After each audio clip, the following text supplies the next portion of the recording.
जय श्री कृष्णा, राधे राधे। आज 14वां अध्याय पुरुषोत्तम मास का।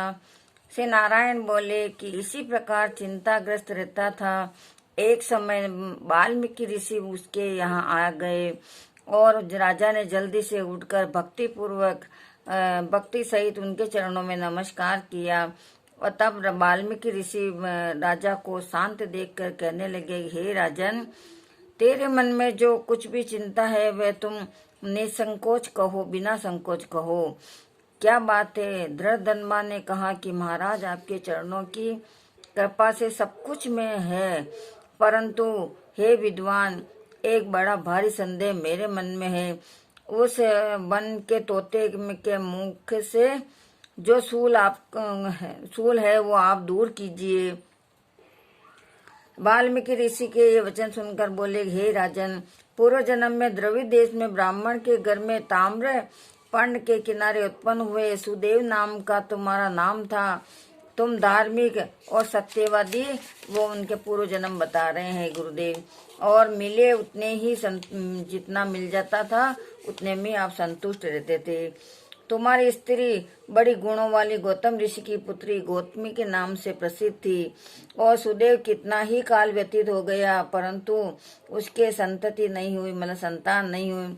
एक दिन आसन पर बैठा हुआ था कि अपनी स्त्री की से सेवा करवाता हुआ थका हुआ ब्राह्मण कहने लगा, हे सुंदरी, संसार से परे कोई भी नहीं, क्योंकि तप दान से उत्पन्न परलोक में सुख देते हैं, परंतु वंश में उत्पन्न संतति इस लोक में तथा परलोक दोनों में सुख देती है। उस श्रेष्ठ संतति मतलब संतान को यदि प्राप्त न होता तो जीना ही वृथा है। मैंने पुत्र खिलाया, न वेदायन कराया उसको, न उसका विवाह भी करवाया, पर मेरा जन्म तो वृथा ही है। इसलिए मेरी मृत्यु शीघ्र हो जाए तो बहुत ही अच्छा रहता। मुझको आयु प्रिय ही नहीं। इस प्रकार वह अपने पति को वचनों को सुनकर उस सुंदरी के मन में अत्यंत दुख हुआ और बोली, हे प्राणेश्वर, ऐसे तुच्छ वाक्य मत कहो। तुम्हारे जैसे वैष्णव सूर्य कभी निराश नहीं होते हैं।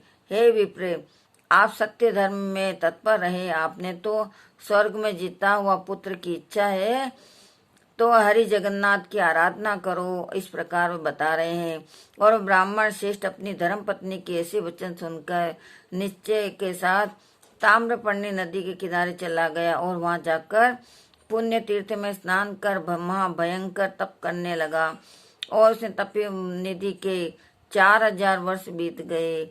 और हे ब्राह्मण, उसके तप से त्रिलोकी कांप उठी, दग दग कर उठी, हाहाकार उठी। और माँ उग्र सुदेव का तप देखकर बड़े वेग से गरुड़ पर चढ़कर भक्तवत्सल श्री भगवान प्रकट हो गए और नारायण बोले कि हे नारद जी, नवीन मेघ के समान चतुर्भुज जगत के पालन करने में समर्थ उन मुरारी के आनंदित मुख को देखकर बड़े हर्ष के साथ सुदेव ब्राह्मण ने मुकुंद को साष्टांग प्रणाम किया। इस प्रकार 14वां अध्याय है। अतः श्री पुरुषोत्तम मास की 14वें अध्याय की कथा समाप्त हुई।